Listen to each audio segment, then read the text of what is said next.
Ngayong araw, makakaranas po tayo ng maulap na kalangitan na may mga kalat-kalat na pag-ulan at thunderstorm sa Palawan at sa Occidental na Mindoro dahil po yan sa epekto ng ITGZ o Intertropical Convergence Zone. Samantala, itong lalabig pong bahagi po ng Luzon kasama po ang Metro Manila ay magiging bahagyang maulap hanggang sa maulap ang kalangitan na may mga isolated na mga pag-ulan sa bandang hapon o gabi. Dako tayo sa Visayas at Mindanao. Dahil sa pag-iral pa rin ng ITGZ, inaasahan po natin ang maulap na kalangitan na may mga kalat-kalat na pag-ulan at thunderstorm sa Western Visayas, kasama na rin po ang Zamboanga Peninsula, Barm, Soc-Sargen, Lanao del Norte, Misamis Occidental at Davao Oriental.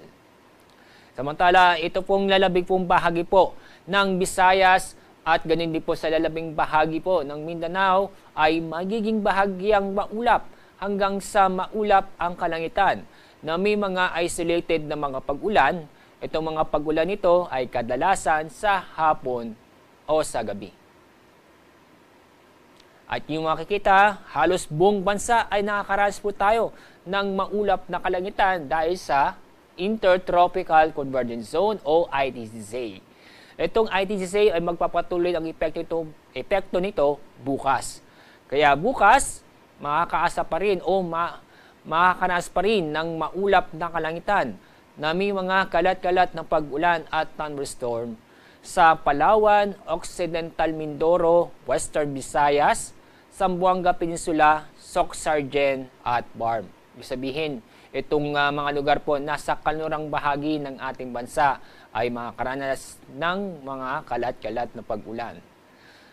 Ngayon at bukas ay wala po tayong inaasang low pressure area o bagyo sa ating o sa loob ng Philippine Area of Responsibility.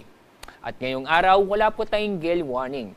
Pero mag-ingat pa rin ating mga kababayan na babalak o may planong pumalaot ngayong araw dahil sa mga pag-uulan o inaasam nating pag-ulan dulot ng ITGZ. Ang araw pong sisikat sa ganang pong 5:34 ng umaga. Ang araw lulubog sa oras ng 6:30 ng hapon.